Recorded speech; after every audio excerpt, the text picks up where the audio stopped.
Good morning everyone, welcome back to a new blog. আজকে 10ই জানুয়ারি 2026 শনিবার। ব্লগটা শুরু করছি একদম 8:30টার সময়।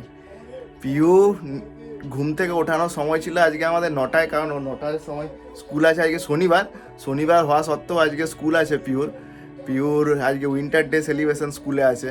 তার জন্য ওকে ভেবেছিলাম 9টার সময় ঘুম থেকে ওঠাবো, কিন্তু নিজে আজকে 8:30টার সময় ঘুম থেকে উঠে গেছে। ঘুম থেকে উঠেই মা তো রান্নাঘরে রান্নাবান্না করছে, তো পিউকে তো শান্ত মতো শুয়ে রাখতে হবে একটুক্ষণ। তার জন্য ওকে একটু টিভি চালিয়ে দেওয়া হয়েছে। টিভিতে ও সিনচেন দেখছে। আর এরকম সাধারণত হয় না, সকালে ঘুম থেকে উঠে ও টিভি দেখবে। সাধারণত আমাদের সাথে একটু খেলাধুলো হয়, কারণ কিন্তু আজকে যেহেতু স্কুল আছে আজকে আর বাইরে নিয়ে যাব না, নাহলে ঘুম থেকে উঠে বাইরে নিয়ে চলে যাই, সুন্দর রোদ থাকে। আর এখানে ও ঘুম থেকে উঠে টিভি দেখছে, এরপর রেডি করাবো স্কুলের জন্য। তারপর আজকে আবার স্পেশাল ডে, আজকে শনিবার। আজকে আমাদের কালকে একটা বিষ্ণুপুরে বন্ধুর ছেলের অন্নপ্রাশন আছে, তার জন্য আজকে বিষ্ণুপুর যাওয়া হবে। তো দুপুরবেলায় বিষ্ণুপুর যাব, তো কিসে করে যাব এখনও ঠিক হয়নি। হয় গাড়িতে যেতে পারি বা ট্রেনে যেতে পারি, যে কোনো একটাতে। তো তার জন্য অনেক কিছু গুছানো বাকি আছে এখনও। আর ঠান্ডাটা প্রচণ্ড পড়েছে, মানে কি বলবো, মানে শীতকালে এবারেই পুরুলিয়ায় যতক্ষণ আছি সবচেয়ে বেশি ঠান্ডা লাগছে, মানে অনেক দিন ধরে এই ঠান্ডাটা আছে। তো আজকে বেরোবো, তা এখনও প্যাকিং হয়নি। পিউকে স্কুলতে দিয়ে এসে তারপর প্যাকিং সমস্ত কিছু হবে। আর পিউর খুব মজা হয় বিষ্ণুপুর গেলে। পিউ যাবে না বলছে। হ্যাঁ, পিউর ভালো লাগে না বিষ্ণুপুর যেতে, এখানেই ভালো লাগে। হ্যাঁ হ্যাঁ, এখানে তুতান থাকে, তুতানের সাথে মস্তানি করে। তো যে এবার রেডি হওয়ার পালা, চলুন আবার পরে দেখা হবে। আজকে পিওর স্কুলে উইন্টার সিজন যেহেতু সেলিব্রেশন আছে, তো আজকে ওকে আলুর পরোটা নিয়ে যেতে বলেছে। তো আলুর পরোটা তো পিহু খায় না, তো আমি একটু ওই আলু দিয়ে আর চিড়ে দিয়ে একটু টিক্কির মতো বানিয়ে দিচ্ছি বিভিন্ন শেপের, যাতে ওর ইন্টারেস্টিং লাগে আর খেতেও পারে। একটু ক্রাঞ্চি হবে, মুচমুচে হবে, ওটাই ও পছন্দ করে, তো ওটাই আজকে বানিয়ে দিচ্ছি। তো এখন ওইটাই হচ্ছে। আর আরেক সাইডে হচ্ছে ওদিকে মাছের ঝোল হবে, তাই মাছের ঝোলটার জন্য মশলাটা কষানো হচ্ছে। আর আলু সেদ্ধ এখানে কয়েকটা বানানো হয়ে গেছে, দেখো এখানে কয়েকটা বানানো হয়ে গেছে, বেশ খেতেও টেস্টি হয়েছে, আমি খেয়ে দেখলাম। তো এটাই আজকে টিফিনে দেবো। এবার পিউকে রেডি করে খাইয়ে নিয়ে যাবো স্কুলে। ফাইনালি পিউ রেডি, 9টা বেজে গেছে ঘড়িতে। আমরা চললাম স্কুলের উদ্দেশ্যে। আজকে ও স্কুলের ড্রেস হচ্ছে হোয়াইট সোয়েটার পরে যেতে হবে। তো হোয়াইট সোয়েটার পরেছে। পিউ একদম চোখ মুখ সব ঢাকা দিয়ে দিয়েছি, কারণ ঠান্ডাটা প্রচণ্ড বাতাস বয়, তার জন্য ঠান্ডাটা বেশ লাগে। আর আজকে রোদটা খুব সুন্দর দিয়েছে, ওয়েদারটা একটু পরে দেখাবো। পিউ তো এখন স্কুল গেছে, ও 11:30টায় ছুটি, তাই আমরা এখন একটু বেশ টাইম পেয়েছি, একটু ফাঁকা। সকালে যেহেতু রান্নাবান্না দ্বীপেরও কমপ্লিট, দ্বীপ তাই স্নান করে রোদে বসেছে। আজকে রোদটা প্রচণ্ড আছে, বেশ গায়ে লাগছে, ভালো মানে এই ঠান্ডার মধ্যে রোদটা নিতে খুব ভালো লাগছে। দ্বীপ বাইরে রোদ নিচ্ছিল, আজকে বেশ ভালোই রোদ দিয়েছে একদম। সূর্যটা এই ঠান্ডার মধ্যে রোদে বসে থাকতে তো খুব সুন্দর লাগছে, বেশ গরম গরম লাগছে। আর ভেতরে ঢুকলেই যেন মনে হচ্ছে যেন একদম ঠান্ডা শীতে, হ্যাঁ, ফ্রিজের মধ্যে ঢুকে যাচ্ছি। তাই আমরা সকাল থেকে মাঠটার জন্য এত সুন্দর এখানে রোদ, মানে বসেই থাকতে মন যায়। খুব সুবিধে মাঠটা থাকার জন্য আমাদের, ছোটদের বড়দের সবারই। দূরে যে চাতালটা আছে ওখানে গিয়ে বসে থাকি, বেশ ভালো লাগে। তো পিউ এলে তো আবার মনে হয় বেরোবে, ওর দুষ্টুমি শুরু হয়ে যাবে। দেখা যাক পিউ এসে কি করে। যদিও 11:30, আস্তে আস্তে 12টা বেজে যাবে। তো তারপর ওকে খাওয়া দাওয়া স্নান সেই সব আছে, কিন্তু বাইরে ও না বেরিয়ে কিছুতেই থাকবে না, তোকে বেরোতেই হবে বাইরে একবার। আজকে আকাশটাও বেশ পরিষ্কার নীল একদম আকাশ, বেশ সুন্দর দেখতে লাগছে, তার সাথে হাওয়াটা বইছে। ঘড়িতে 11:25 বেজে গেছে। আমরা চললাম, আমি আর দ্বীপ দুজনে পিউকে আনতে। আর পিউর এসে যে দুষ্টুমি হবে সেটা দেখাবো। এসের থেকে শুরু করবে, যে বাইরে যাবে। আর দেরি হয়ে গেছে যেহেতু, 12টা বেজে যাবে আস্তে আস্তে। আমরা বলবো যে বাইরে যেতে হবে না, কিন্তু কিছুতেই শুনবে না। আজ তো পিউ স্কুলে উইন্টার সিজন সেলিব্রেশন ছিল, তার জন্য স্কুলটা খুব সুন্দর করে সাজিয়েছে। আজকে ওদের অনেক প্রজেক্টও করিয়েছে, যেগুলো ওরা হাতে করেছে। এগুলো হচ্ছে প্রজেক্ট যেগুলো ওদের হাতে ধরে করানো হয়েছে। Junior KG, senior KG, nursery, play group সবাইকার প্রজেক্ট হয়েছে। আর এইরকম সুন্দর করে পিউর একটা ছবি তুলে দিলাম। তারপর পিউ ওর প্রজেক্টগুলো সব এক এক করে দেখাচ্ছে কোনগুলো ও তৈরি করেছে। এটা এইটা বাহ,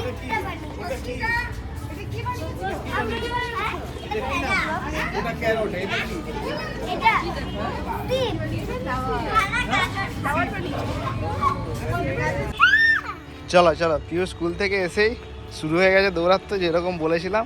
এক পাক ঘুরলো আমার গাড়িতে করে, তারপর আবার ওইদিকে ছুটেছে। চলো তুতানকে ডাকতে হবো। এবার কি কুড়াবে এখানে বলেছে, বলছি সাদা সোয়েট। এতক্ষণ নিচে খেলাখেলি করছিল, এবার গাড়ির উপর চেপে মস্তানি শুরু করেছে।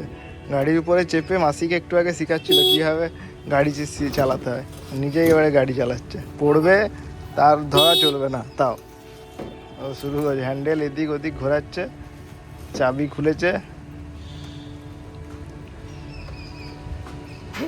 পিউ এসে প্রত্যেক দিনের মতো ওর স্কুলে কি কি করেছে সব দেখাতে শুরু করেছে। আজকে তো কিছু ছিল না স্কুলে পড়াশোনা, শুধুমাত্র টিফিন খেয়েছে, সেটাই দেখাচ্ছে টিফিনে কি কি খেয়েছে। এসে ও যেগুলো যেগুলো বলে আমরা তো শুনতে খুব ভালো লাগে।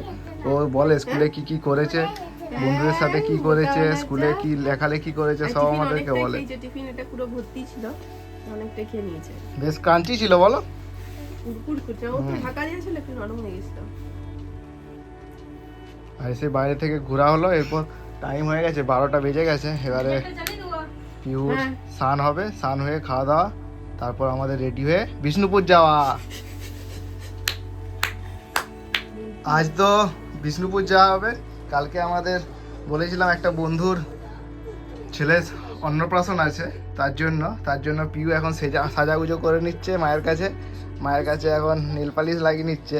চুপচাপ বসে খাওয়া দাওয়া হয়ে গেছে, ভালো মেয়ের মতো খাওয়া দাওয়া কমপ্লিট। আর 2টো বেজে গেছে অলরেডি ঘড়িতে। এবার আমাদেরও খাওয়া দাওয়া করতে হবে, তারপর বেরোতে হবে।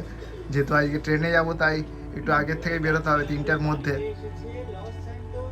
পিউ হাতে নেল পালিশ লাগানোর পর পায়েও সুন্দর করে লাল কালারের নেল পালিশ লাগিয়েছে, আর চুপচাপ একদম বসে আছে। নেল পালিশ লাগানোর সময় ও সাজা গুজার সময় একদম খুব শান্ত হয়ে বসে থাকবে।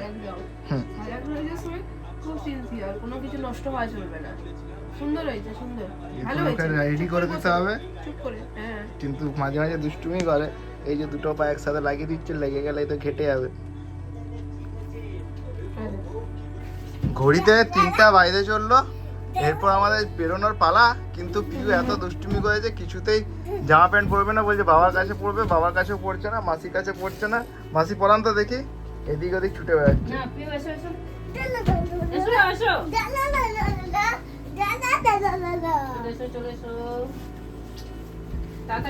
আর অনেকদিন পর আমরা এবার ট্রেনে যাবো, নাহলে মোটামুটি আমরা মনে হয় 1 বছরের মতো আমরা মনে হয় ট্রেনে চাপিনি, শুধু গাড়িতেই আমরা যাতায়াত করেছি।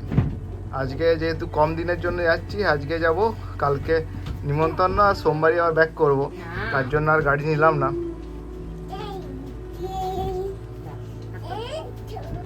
ফাইনালি আমরা রেডি সব লাগেজ নিয়ে। যেহেতু ট্রেনে যাচ্ছি তার জন্য লাগেজ কম। এখানে একটা আমাদের ট্রলি হয়েছে, একটা ব্যাগ আর একটা পিট ব্যাগ হয়েছে। ট্রেনে গেলে একটু লাগেজটা বেশি হয়, এই ট্রেনে গেলে লাগেজটা কম হয়, আর গাড়িতে গেলে লাগেজটা বেশি হয়।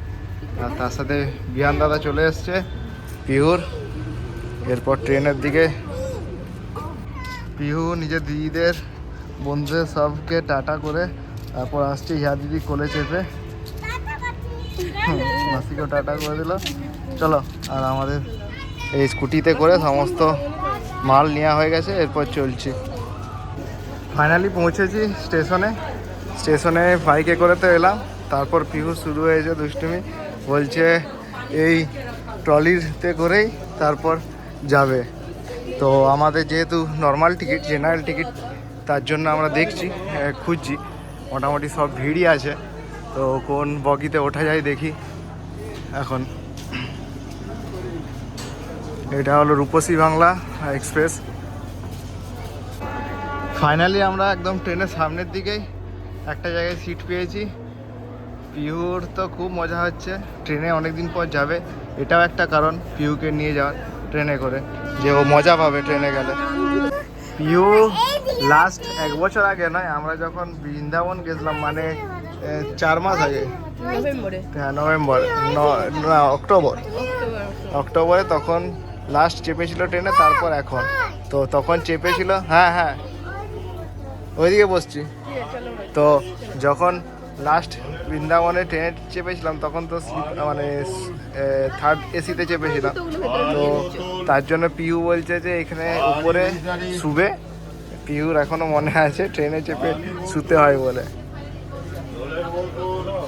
আর এসেই দুষ্টুমি শুরু, ট্রেনে অনেকদিন পর চাপছে তো, খালি পায়ে ঘুরছে যে, খালি পায়ে ঘুরছ মা বলছে। আমিও ওখানে বসবো, ঠিক আছে। আর তুমি কোথায় বসবে? এখানটায়, ঠিক আছে। আমি একটা টিকিট ইউটিএসে কেটে নিয়েছিলাম, আর একটা টিকিট দ্বীপের টিকিটটা কাটতে ভুলে গেছিলাম। এখন বাজছে 15টা 19, আর 25-এ ছাড়ার কথা। তো তাড়াহুড়োর মধ্যে আরেকটা টিকিট কাটতে গেছিলাম, কাটা হয়ে গেল টিকিটটা। এটা দ্বীপের টিকিট, আমার ইউটিএসের টিকিটটা কাটা আছে। ফাইনালি আমরা পৌঁছে গেছি বিষ্ণুপুর। ট্রেনের ভিতরে সেরকম ঠান্ডা লাগেনি, কিন্তু ট্রেনের বাইরে বেরোতেই এই বাইরে বেশ ভালো ঠান্ডা আছে। পিউর দাদু এসছে পিউকে রিসিভ করার জন্য। বিষ্ণুপুরে এসে জানলাম যে বিষ্ণুপুরে পোড়ামাটি হাটে মিউজিক ফেস্টিভ্যাল চলছে। তো মিউজিক ফেস্টিভ্যাল দেখার জন্য আমরা আবার পিউকে রেখে এসছি, কারণ প্রচণ্ড ঠান্ডা বাইরে। আর এই মিউজিক ফেস্টিভ্যাল হচ্ছে পোড়ামাটির হাটে। একটু ঘুরিয়ে দেখায় আপনাদের এই পোড়ামাটির হাট, সাথে সাথে মিউজিক ফেস্টিভ্যাল। আর আজ যেহেতু শনিবার, তাই পোড়ামাটির হাট বসেছে। বিষ্ণুপুর যেহেতু সঙ্গীত শিল্পের জন্য বিখ্যাত, একটা সঙ্গীতের ঘরানা আছে, তার জন্য বিষ্ণুপুরকে কেন্দ্র করে এই মিউজিক ফেস্টিভ্যালটা বসে। আর খুব সুন্দর করে চারিদিকে লাইট দিয়েছে, দেখলেই বোঝা যাচ্ছে। চারিদিকে যে গাছ আছে সেগুলো তো লাইট খুব সুন্দর করে খেলছে। এই মিউজিক ফেস্টিভ্যাল 3 দিন ধরে হবে। গত একদিন আগে মানে শুক্রবার, শনিবার, রবিবার এই 3 দিন হবে। আর এটা হলো স্টেজ। এখানে বহু জ্ঞানী গুণী আর বিশিষ্ট সঙ্গীত শিল্পীরা এখানে আসেন তাদের পারফর্ম করতে বিভিন্ন জায়গার থেকে। শুধুমাত্র বাঁকুড়া নয়, পশ্চিমবঙ্গের যে কোনো প্রান্তের থেকে জ্ঞানীগুণী শিল্পীরা আসেন এখানে।